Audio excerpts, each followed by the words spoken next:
Au cœur d'une tempête de neige violente, au plus profond des Alpes françaises, je tombai sur un loup blessé, sa fourrure argentée tachée de sang. Contre toute attente, je portai l'animal en lieu sûr, sans imaginer ce que ma bonté déclencherait. Le vent hurlait à travers les pins comme une bête enragée, m'arrachant le souffle des poumons. Mes doigts étaient engourdis malgré mes gants épais, et chaque pas que je faisais dans la neige épaisse me coûtait un effort monumental. J'aurais dû rentrer il y a des heures. Le ciel s'était assombri trop vite, et la tempête que les anciens du village avaient prédite était arrivée avec une fureur que je n'avais pas anticipée. Mais je connaissais ces montagnes. J'avais grandi dans ces terres sauvages et impitoyables des Alpes françaises, apprenant à lire les signes du ciel, à suivre les traces dans la neige, à survivre quand la nature se retournait contre nous. Ma cabane n'était plus qu'à 1 kilomètre. Je pouvais le faire, je devais le faire. Puis je la vis, une tache sombre contre le blanc aveuglant de la neige. Au début, je pensais que c'était un rocher, ou peut-être un arbre tombé. Mais alors que je m'approchais, luttant contre le vent qui tentait de me repousser, je réalisai avec un frisson glacial que c'était quelque chose de vivant, ou peut-être quelque chose qui avait été vivant. Je tombai à genoux à côté, ma respiration formant des nuages de vapeur dans l'air glacial. Un loup, massif, magnifique et mourant. Sa fourrure était d'un argent profond qui scintillait même dans la pénombre de la tempête.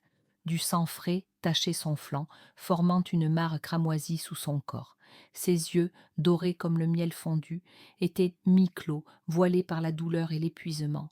Mon cœur se serra. J'avais vu beaucoup d'animaux mourir dans ces montagnes. La nature était cruelle, impitoyable. Mais quelque chose dans la vue de cette créature, si puissante et pourtant si vulnérable, me toucha profondément. Non, murmurai-je, ma voix emportée par le vent. Pas comme ça, pas seule dans le froid. Je ne savais pas pourquoi je disais cela. Je ne savais pas pourquoi je me souciais tant. Mais à cet instant, sous la tempête qui faisait rage, je pris une décision qui changerait tout. Je ne le laisserai pas mourir. Mes mains tremblèrent en retirant mon châle. Ce n'était pas grand-chose, mais c'était chaud et épais, tissé par ma grand-mère il y a des années.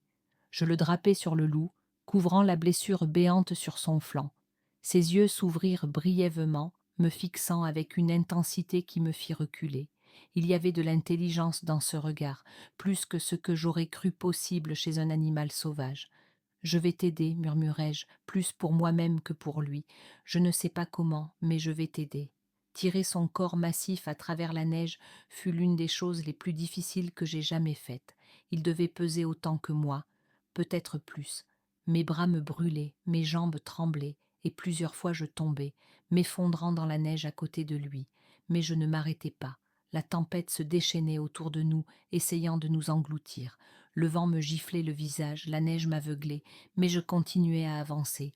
Un pas à la fois, 1 mètre à la fois. Quand j'atteignis enfin ma cabane, je faillis pleurer de soulagement. Mes doigts engourdis luttèrent avec le loquet de la porte, et pendant un terrible moment, je crus qu'il était gelé. Puis il céda, et je tirai le loup à l'intérieur.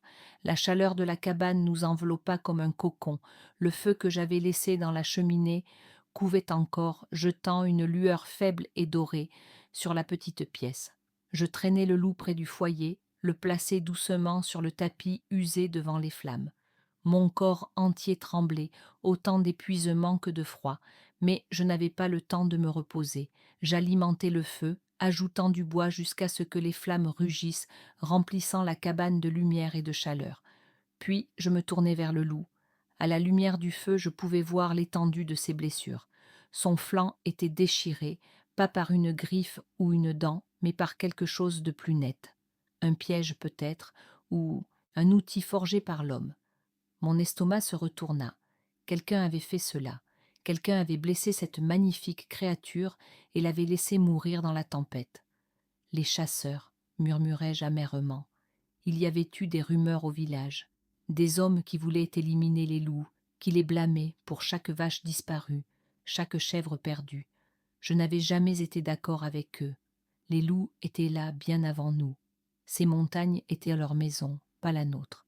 Je réchauffai de l'eau sur le feu, trempai des linges propres et commençai à nettoyer doucement ses blessures. Il gémit doucement, ses muscles se contractant sous ma touche, mais il ne bougea pas. Ses yeux dorés me suivaient, me regardant avec une expression que je ne pouvais déchiffrer. « Je sais que ça fait mal, chuchotai-je, mais je dois le faire. Tu dois rester en vie. » Les heures s'écoulèrent. J'utilisai tous les remèdes que je connaissais, les herbes que ma grand-mère m'avait apprises, les cataplasmes qui avaient guéri mes propres blessures au fil des ans. Je bandai sa blessure avec soin, m'assurant qu'elle était bien serrée, mais pas trop. À l'aube, la tempête s'apaisa enfin. La lumière grise du matin s'infiltra à travers les fenêtres, révélant un monde transformé. La neige s'était entassée en dérive contre la cabane, ensevelissant tout sous un manteau blanc. Je m'effondrai près du loup, épuisé au-delà de toute description. Mes mains étaient tachées de son sang, mes vêtements trempés de neige fondue. Mais il respirait, sa poitrine se levait et s'abaissait régulièrement, et la couleur commençait à revenir sur son museau. « Tu vas survivre, murmurai-je, ma voix rauque de fatigue. Nous allons tous les deux survivre. » Ses yeux dorés se fixèrent sur moi une dernière fois, avant que je ne m'endorme. Et dans leur profondeur, je vis quelque chose qui ressemblait presque à de la gratitude. Les 3 jours suivants furent une brume de soins constants. Je changeai ses bandages, lui donnai de l'eau, et observai ses blessures commencer à guérir avec une rapidité qui me surprit. Les loups, réalisai-je, étaient plus résistants que je ne l'avais cru. Il ne mangea rien au début, se contentant de fermer les yeux quand j'essayais de lui offrir de la viande séchée. Mais le 3e jour, je remarquai qu'il avait pris un peu de nourriture que j'avais laissée près de lui. Sa force revenait. Parfois je lui parlais en travaillant. Cela semblait stupide, parler à un animal sauvage comme s'il était humain. Mais la solitude de la cabane me pesait, et il semblait écouter, ses oreilles bougeant à chaque mot que je prononçais. « Je suppose que tu te demandes pourquoi je t'ai aidé, dis-je un soir, assise près de lui tandis que le feu crépitait. Honnêtement, je ne sais pas vraiment. Peut-être parce que je sais ce que c'est d'être seule, ce que c'est d'être laissée pour morte. Je m'arrêtai, surprise par mes propres paroles. Je ne parlais jamais de cela, pas même à moi-même, mais les yeux du loup me tenaient, patient et compréhensif d'une manière qui semblait impossible. J'ai grandi ici, continuai-je doucement, dans ces montagnes. Mon père était bûcheron, ma mère herboriste. Ils sont morts tous les deux quand j'avais 15 ans. Une avalanche. Ma voix se brisa. Même après tant d'années, la douleur était encore fraîche. Le village m'a laissé garder cette cabane, mais ils m'ont aussi laissé seule. Personne ne voulait d'une orpheline sans le sou, alors j'ai appris à survivre par moi-même. Le loup émit un son doux, presque comme un gémissement de sympathie. Je tendis la main et caressai doucement sa tête. Sa fourrure était épaisse et chaude sous mes doigts. « Tu comprends, n'est-ce pas ?» murmurai-je. La solitude, l'abandon.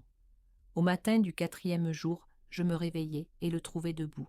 Mon cœur bondit, il était plus grand que je ne l'avais réalisé, ses épaules arrivant presque à ma taille. Ses blessures n'étaient plus que des lignes roses sur son flanc, guéries avec une rapidité remarquable. Il me regardait, et dans ses yeux dorés je vis quelque chose de nouveau, de la décision. « Tu pars », dis-je doucement, et ce n'était pas une question. Il s'approcha de moi, lentement, prudemment, puis, à ma grande surprise, il pressa son museau contre ma main. Un geste doux, presque affectueux. « Sois prudent », chuchotai-je, ma gorge se serrant de façon inattendue, et reste loin des chasseurs. Il se retourna et se dirigea vers la porte. Je l'ouvris pour lui, et il s'arrêta sur le seuil, me regardant une dernière fois. Puis, il disparut dans la forêt, sa forme argentée se fondant dans les arbres comme une ombre. Je restai dans l'embrasure de la porte longtemps après son départ, fixant les arbres, me sentant étrangement vide. J'avais sauvé sa vie. Maintenant, il était parti, retournant à son monde sauvage. C'était comme ça que ça devait être. Alors pourquoi me sentais-je si seule ? 2 nuits plus tard, je fus réveillée par un bruit. Au début, je pensais que c'était le vent, mais alors je l'entendis à nouveau. Un grattement contre ma porte, délibéré et insistant. Mon cœur battit plus vite. Je saisis le couteau que je gardais près de mon lit et m'approchai prudemment de la porte. « Qui est là ?» appelai-je, ma voix plus ferme que je ne me sentais. Un hurlement répondit. grave, long et terriblement familier. Mes mains tremblèrent en ouvrant la porte. Le loup était de retour, mais il n'était pas seul. Derrière lui se tenait une meute entière, des dizaines de loups, leurs yeux brillant dans l'obscurité comme des étoiles tombées. Ils remplissèrent la clairière devant ma cabane, silencieux et immobile. Au centre se tenait un loup encore plus grand que celui que j'avais sauvé. Son pelage était noir comme la nuit, et ses yeux étaient du même or liquide, l'alpha. Je ne savais pas comment je le savais, mais je le savais avec certitude. C'était le chef, le roi de cette meute, mon loup, celui que j'avais guéri, se tenait à ses côtés. Il me regarda et baissa la tête, un geste qui ressemblait presque à un salut. Qu'est-ce que... murmurai-je, incapable de terminer la phrase. L'alpha s'avança. Mes jambes voulaient courir, mais je me forçai à rester immobile.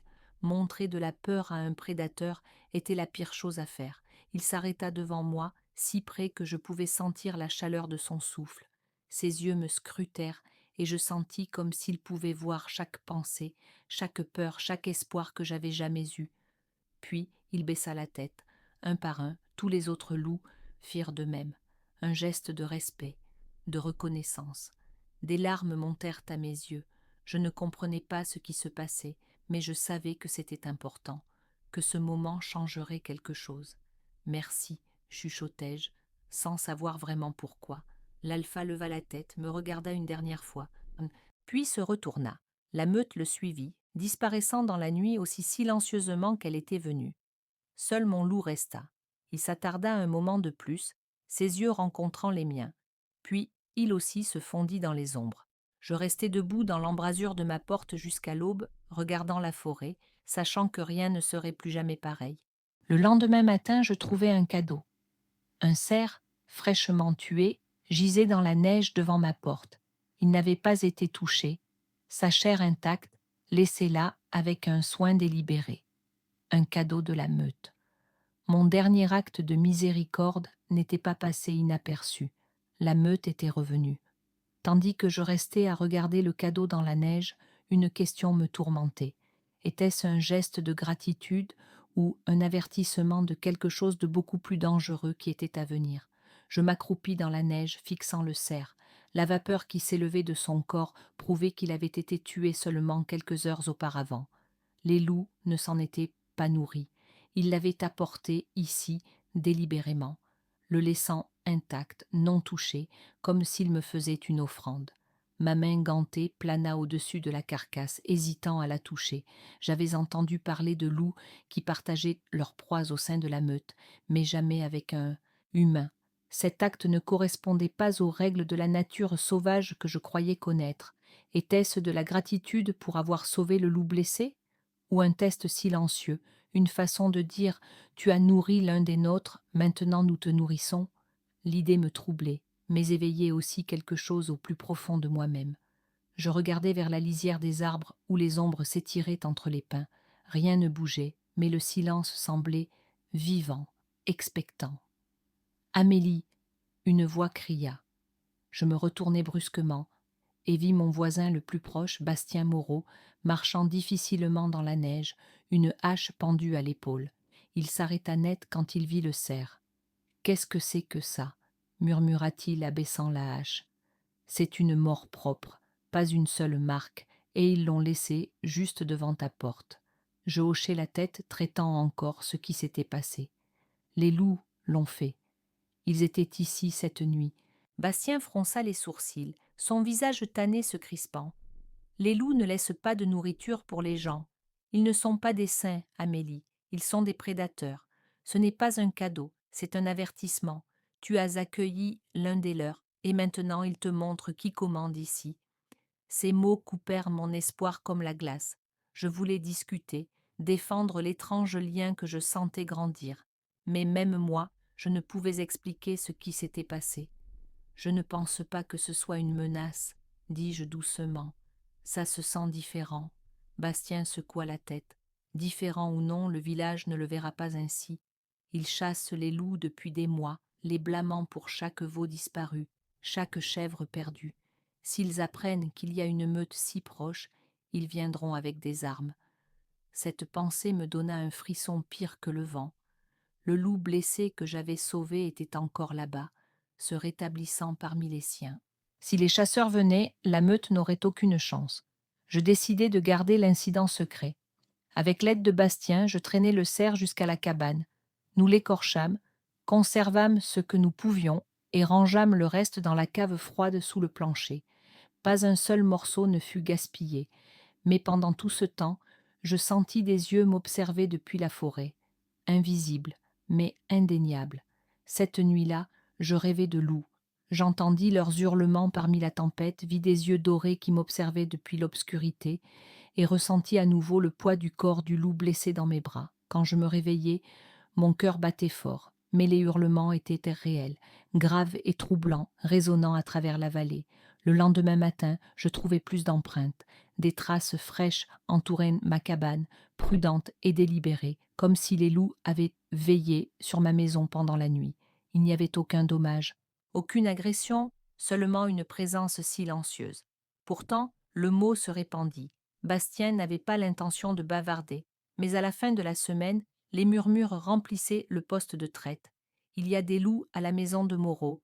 Il laisse des proies mortes à sa porte. Elle les nourrit, les attire. Je sentis les regards quand j'entrai en ville. Certains étaient curieux, d'autres soupçonneux. Quelques hommes murmuraient à propos de s'occuper de la meute avant qu'elle ne devienne audacieuse. Je voulais protester, leur dire la vérité, que les loups n'étaient pas une menace, qu'ils m'avaient montré un étrange type de respect. Mais je savais comment cela sonnerait. Pour eux, les loups étaient des ennemis, pas des alliés, et quiconque pensait autrement était naïf ou pire, dangereux.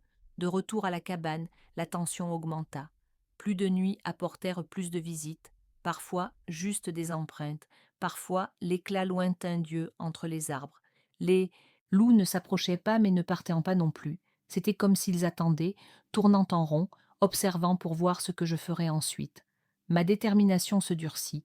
Je ne pouvais pas laisser la peur dicter l'histoire. J'avais sauvé l'un d'eux, et il l'avait reconnu. Quoi que signifie cette étrange connexion, je n'allais pas la trahir. Mais un après-midi, tandis que le soleil se teintait de rouge sur la neige, les loups revinrent. Cette fois, pas avec un cadeau, mais avec une présence impossible à ignorer. Le loup blessé, suffisamment guéri pour marcher seul, entra dans la clairière. Ses yeux dorés se fixèrent sur moi, tandis que le reste de la meute se déployait derrière lui, leur silhouette sombre contre la neige. Et pour la première fois, l'alpha brisa le silence. Pas avec un hurlement, mais en baissant la tête. Un geste de reconnaissance qui fit parcourir un frisson le long de ma colonne vertébrale.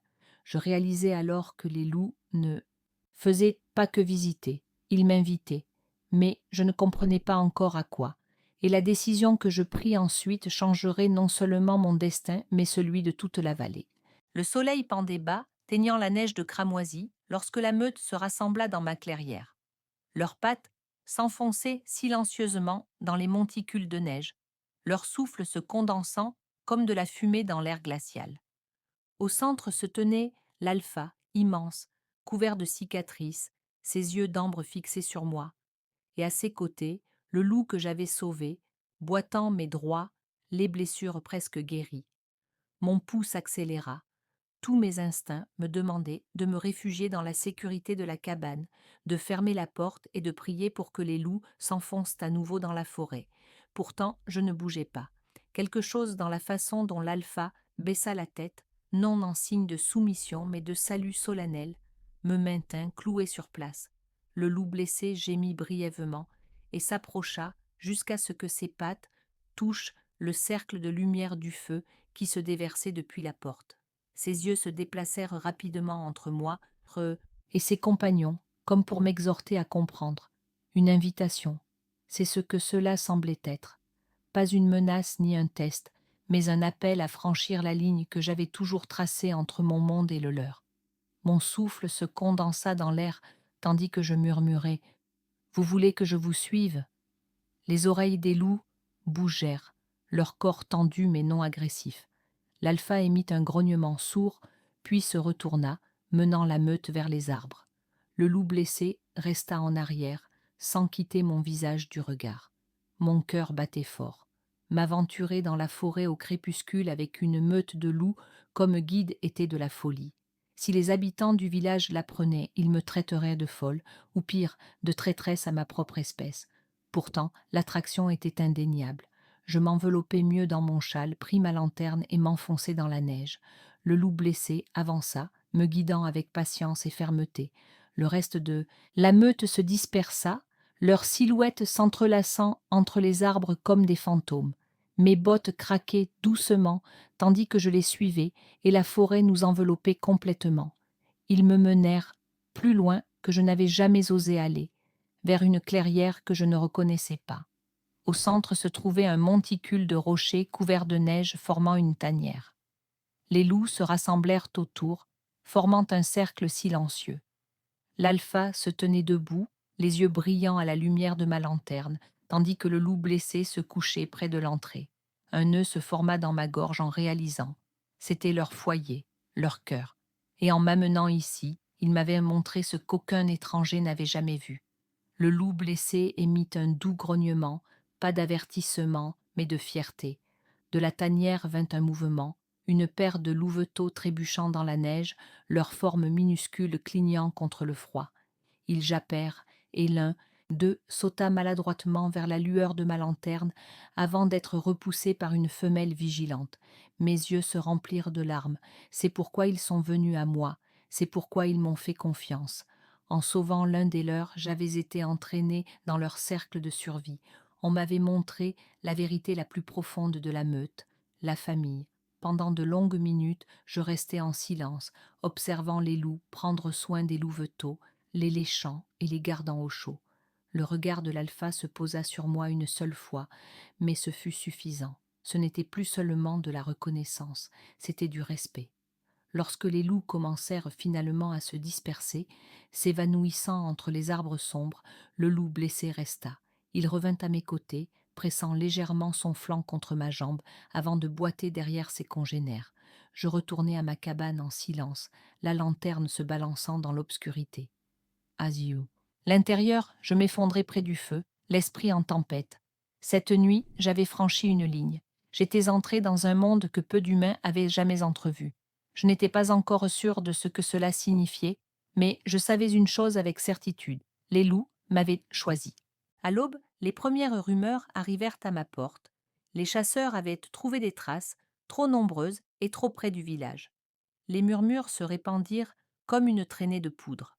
La meute devenait audacieuse, encerclait les maisons et menaçait le bétail. Les voix s'élevèrent avec colère, demandant que des mesures soient prises. Bastien arriva à ma cabane, le visage sombre. Ils organisent une chasse, avertit-il. Et bientôt, tu dois être prudente, Amélie. S'ils découvrent à quel point les loups sont proches de toi, ils penseront que tu les aides. Un nœud se forma dans mon estomac. Je pensais aux louveteaux dans la tanière, aux loups qui m'avaient confié leurs secrets. Si les villageois les découvraient, ce ne serait pas une chasse, ce serait un massacre. Tandis que l'avertissement de Bastien résonnait dans mes oreilles, je l'entendis à nouveau, la plainte des loups qui s'étendait à travers la vallée. Cette fois, ce n'était pas seulement un hurlement, c'était une supplication, et je sus que je devais choisir, me ranger du côté du village ou protéger la meute qui m'avait accepté comme l'une des leurs. Je dormis à peine cette nuit-là. Chaque fois que je fermais les yeux, je voyais les louveteaux trébuchant dans la neige, leurs fourrures douces comme des ombres, leurs jappements résonnant dans ma poitrine, puis j'entendais l'avertissement de Bastien, dur et sévère. Ils organiseront une chasse. Si tu es lié au loup, ils te traiteront de traîtresse. Le matin, les rumeurs s'étaient répandues comme le feu dans l'herbe sèche. Au poste de traite, les hommes discutaient en cercle serré et en colère, les fusils pendus à l'épaule. Il y a des traces partout dans la vallée, cria l'un d'eux. Ils se multiplient. Si nous ne les éliminons pas maintenant, ils prendront notre bétail au printemps. Un autre cracha au sol. Si vous me demandez, Moreau les a nourris. Les loups ne laissent pas de cadavres à la porte, à moins que quelqu'un ne cherche des ennuis. Je me figeai dans l'embrasure. Je gardai ma capuche baissée, mais les yeux me suivaient, aiguisés et soupçonneux. J'achetai de la farine et de l'huile pour lampe rapidement, évitant la conversation, puis ressortis dans le froid coupant. Bastien m'attendait dehors, la mâchoire serrée. Tu vois, ils sont agités. Ils marcheront vers la forêt dans une semaine, peut-être moins. Je serrai le sac entre mes mains. Et ils tueront tout être vivant qu'ils trouveront sur leur passage. Il fronça les sourcils. Mieux que nous. Je secouai la tête, la voix basse mais ferme. Ce n'est pas de la survie, Bastien. C'est de la vengeance. Les loups ne prennent que ce dont ils ont besoin. J'ai vu leur tanière. Ils élèvent des louveteaux, petits et sans défense. Si les chasseurs les trouvent, ce sera un massacre. Ses yeux s'écarquillèrent. Tu es allé à leur tanière? Ils m'ont invité, répondis-je simplement. Il me regarda comme si j'étais devenue folle. Amélie, tu marches sur une ligne dangereuse. Les gens murmurent déjà que tu n'es pas bien, que tu es trop douce, trop proche de la nature. S'ils apprennent cela, ils ne viendront pas seulement pour les loups. Ils viendront pour toi. Un nœud se forma dans ma gorge, mais je refusai de détourner le regard. Alors qu'ils viennent, je ne trahirai pas ce que j'ai vu. Cette nuit-là, j'entendis à nouveau les loups. Le cœur de la meute s'éleva sur la vallée couverte de neige, long et lugubre. Mais parmi les hurlements, il y avait quelque chose de différent, une touche de peur. Je pris ma lanterne et sortis. Les traces se croisaient au bord de ma clairière. Les loups s'étaient approchés à nouveau, encerclant la cabane comme des sentinelles silencieuses. Et là, dans la neige, je trouvai une autre offrande, un lapin, encore chaud, placé soigneusement à la porte de ma maison. Mon cœur se serra. Il ne s'agissait pas de domination ni de menace, c'était de la confiance. Ils m'avaient montré leur petit, m'avaient laissé de la nourriture, avaient veillé sur ma maison. En retour, ils me demandaient de les rejoindre. Mais que pouvais-je faire? Une seule femme contre un village assoiffé de sang. Le lendemain, Bastien revint, le fusil pendu au dos. Demain, il y a une réunion. Ils planifieront la chasse. Tu devrais venir et défendre ta position. Si tu oses. Je serrai la mâchoire. Si je parle, ils penseront que j'ai perdu la tête. Peut-être, admit-il. Mais si tu ne le fais pas, les loups n'auront aucune chance. La salle de réunion du village était bondée. Les hommes se tenaient épaule contre épaule, les visages durs. Les femmes restaient au fond, murmurant entre elles. Et au centre, le shérif Renaud, un homme trapu avec une barbe grise et des yeux froids comme la glace. « Nous sommes ici pour régler un problème, » commença-t-il. « Les loups se sont multipliés. Ils envahissent nos terres. Il est temps d'agir. » Des applaudissements éclatèrent dans la foule. Je restai debout près de la porte, les mains moites, le cœur battant. Je savais ce qui était juste, mais le dire à haute voix ici, devant tous ces visages en colère. Bastien me jeta un regard. Maintenant ou jamais. Je pris une profonde inspiration et levai la main. J'ai quelque chose à dire. La pièce se tut. Tous les regards se tournèrent vers moi. Renaud fronça les sourcils. Amélie Moreau, qu'est-ce que tu as à dire? Ma gorge était sèche, mais je forçai les mots à sortir. Les loups ne sont pas nos ennemis. Ils ne chassent que pour survivre. Ils ne nous ont jamais attaqués. Si nous les laissons en paix, ils nous laisseront en paix. Un murmure de désapprobation parcourut la foule. « Tu les as nourris, n'est-ce pas ?» cracha Renaud. « C'est pourquoi ils viennent si près. Tu les as attirés. » Je secouai la tête. « Non, j'ai soigné un loup blessé, un acte de miséricorde, rien de plus. »« Miséricorde » ricana-t-il. « La miséricorde nous coûtera nos récoltes, nos vies. » Je tins bon. « Non, la peur et l'ignorance nous coûteront plus que n'importe quel loup ne pourrait jamais le faire. » Les yeux de Renaud se rétrécirent. « Tu es une idiote, Moreau, ou une traîtresse. » J'admets avoir traité une créature blessée avec miséricorde, répliquai-je, et je le referai. Bastien se leva alors, sa voix grave et autoritaire. Je connais Amélie Moreau depuis toujours. Elle n'est ni folle ni traîtresse. Si elle dit qu'on peut laisser les loups en paix, peut-être devrions-nous l'écouter. Une discussion animée s'ensuivit. Certains se rangèrent de mon côté, arguant que les loups n'avaient de fait de mal à aucun humain et que les tuer perturberait l'équilibre de la vallée. D'autres exigèrent du sang, poussés par la peur et la faim après un hiver dur. Finalement, Renaud leva la main pour demander le silence. « Assez, nous voterons, chasser ou les laisser en paix. » Mon cœur battait fort tandis que les mains se levaient. À ma surprise, presque la moitié se rangea de mon côté, plus que je n'osais espérer.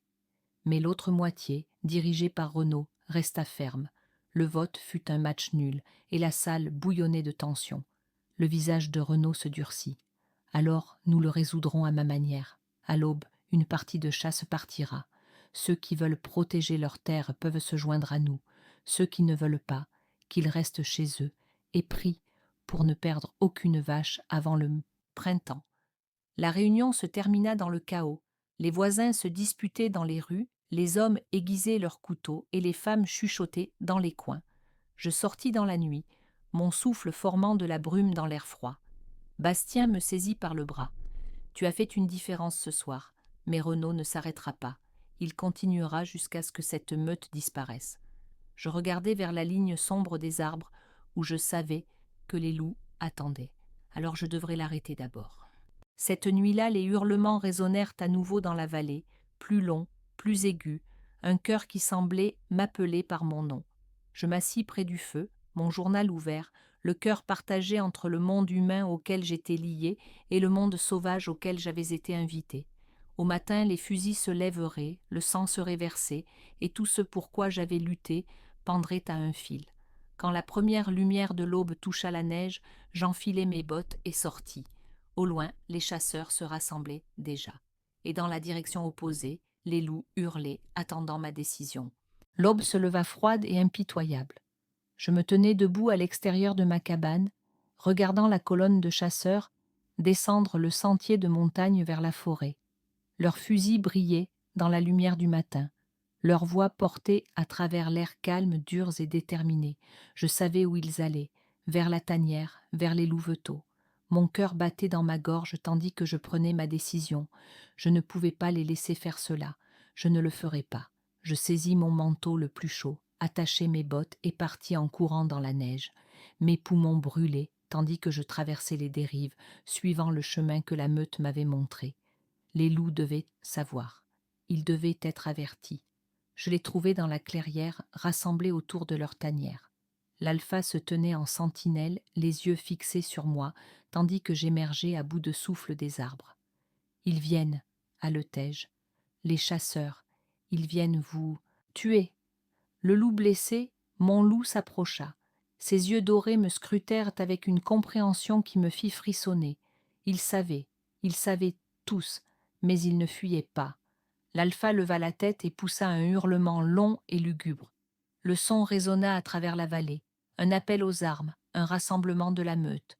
Un par un, les loups émergèrent des bois, des dizaines d'entre eux, plus que je n'en avais jamais vu ensemble. Ils formèrent une ligne se tenant entre la tanière et le chemin par lequel les chasseurs viendraient. Ils allaient se battre. Mon cœur se serra. « Non, chuchotai-je, vous ne pouvez pas vous battre contre des fusils.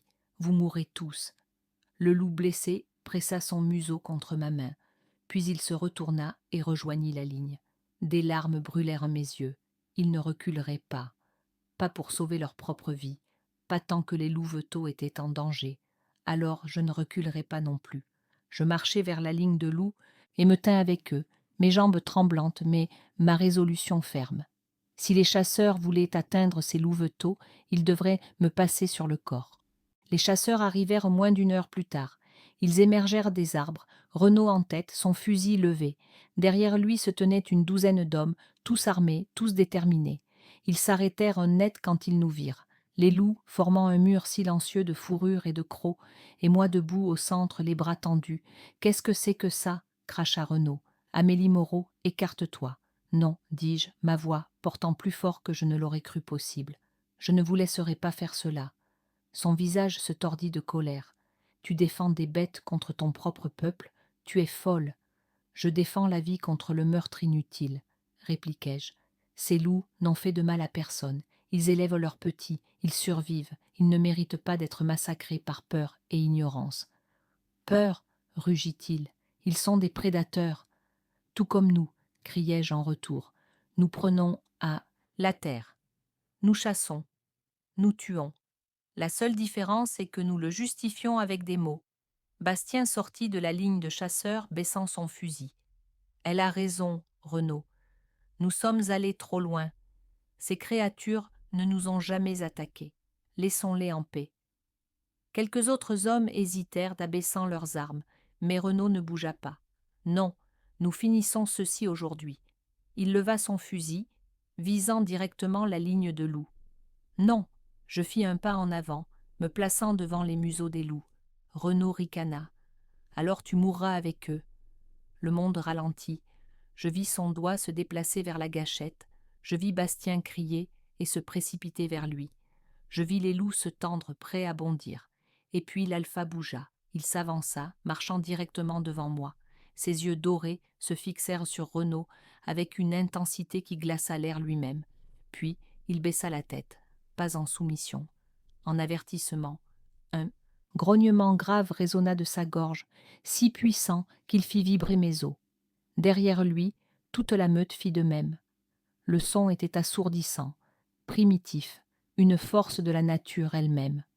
Renaud recula d'un pas, son fusil tremblant. « Tirez !» cria-t-il aux autres chasseurs. « Tirez-les !» Mais personne ne bougea, parce qu'à ce moment, nous le vîmes tous. La vérité que les loups nous avaient tout montré. Ils auraient pu attaquer, ils auraient pu déchirer les chasseurs en lambeaux, mais ils ne le firent pas. Ils se tinrent juste là, grondant, menaçant, mais ne franchissant jamais la ligne, parce qu'ils ne voulaient pas la guerre, ils voulaient juste protéger leur famille. Le fusil de Bastien tomba au sol. « Non, dit-il doucement, je ne ferai pas cela. » Un par un, les autres chasseurs baissèrent leurs armes. Seul Renaud resta défiant, tremblant de fureur. « Ce n'est pas fini, cracha-t-il, poussant les autres tandis qu'il se dirigeait furieusement vers le village. La meute maintint sa position jusqu'à ce que les chasseurs disparaissent entre les arbres. Puis, lentement, ils se fondirent à nouveau dans la forêt. Seul le loup blessé resta en arrière. Il s'approcha de moi, fixant ses yeux dorés dans les miens, et frôla ma main de son museau avant de disparaître dans les ombres. Je restai tremblante dans le silence qui suivit, un mélange de soulagement et de crainte. La meute les avait tous pardonnés, mais les mots de Renaud résonnaient comme un avertissement. Il reviendrait, et la prochaine fois la miséricorde pourrait ne pas suffire. Les jours suivant l'affrontement dans les pins furent d'un calme troublant. La neige adoucit les traces des chasseurs. La forêt sembla exhaler, et pendant un moment, je crus presque que la tempête était passée. Les hurlements des loups retrouvèrent leur rythme lointain et évocateur, plus empli de fureur, mais avec la cadence de la survie. Je passai les après-midi près du feu, les mains autour d'une tasse de thé, essayant de me convaincre que j'avais gagné la paix. Mais au fond de mon esprit, les dernières paroles de Renaud me tourmentaient comme des échardes. Ce n'est pas fini. Bastien me visitait souvent, apportant du bois et du pain frais, vérifiant mes pièges quand la neige devenait trop lourde. Il remarqua les rides d'inquiétude sur mon visage. « La meute te fait maintenant confiance, me dit-il un soir. Tu as fait plus que quiconque ne croyait possible. Mais l'orgueil de Renaud est une blessure, et les hommes blessés attaquent. » Je hochai la tête, regardant les flammes. Il ne pardonnera pas d'avoir été humilié, il trouvera une autre façon. Mes craintes se confirmèrent en moins d'une semaine. Un fermier arriva au village, affirmant que 2 moutons lui avaient été volés de son enclos. Pendant la nuit, les traces dans la neige n'étaient pas concluantes. Elles pouvaient être de chiens, de loups ou même de coyotes. Mais Renaud s'accrocha à l'histoire comme si c'était du bois pour attiser le feu. Au poste de traite, il cria « Vous voyez, je vous avais prévenu. Si vous laissez les loups vivre, ils nous laisseront sans rien. » Certains hommes hochèrent la tête, anxieux de blâmer un ennemi. D'autres me regardèrent nerveusement, se souvenant de la position que j'avais adoptée. Les rumeurs devinrent plus fortes, que j'avais ensorcelé les loups, que je les avais appelés depuis les collines avec ma miséricorde, que la sécurité de la vallée était secondaire pour mon étrange dévotion. Un matin, je me réveillai et trouvai un symbole grossier gravé dans la porte de ma cabane, une tête de loup transpercée par une balle. Le message était clair. Pourtant, je refusai de céder. Je vérifiai la tanière de la meute quand je le pouvais, prenant soin de ne pas rester trop longtemps, et je trouvai les louveteaux grandissant fort. Le loup blessé, mon loup, pensais-je parfois, me saluait avec une familiarité prudente, boitant moins à chaque visite. Les voir renforça ma détermination. Je ne laisserai pas Renaud détruire ce que j'avais sauvé. Mais Renaud était patient.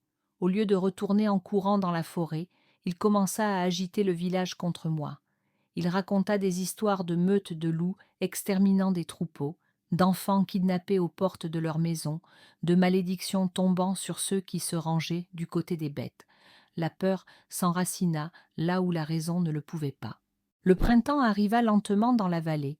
La neige se réduisit en ruisseaux se frayant un chemin à travers le sol de la forêt.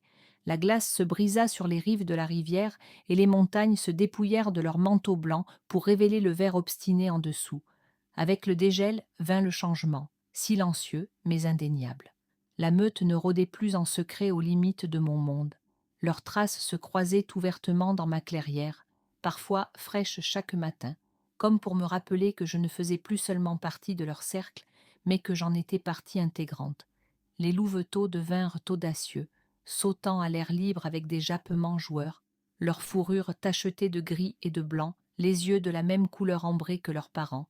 Les voisins aussi remarquèrent. Au début, ils furent méfiants, m'observant de loin chaque fois que j'allais au village.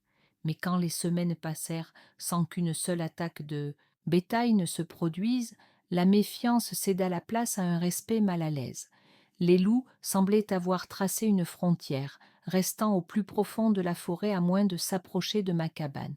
C'était comme si le pacte forgé dans la tempête tenait pour tous.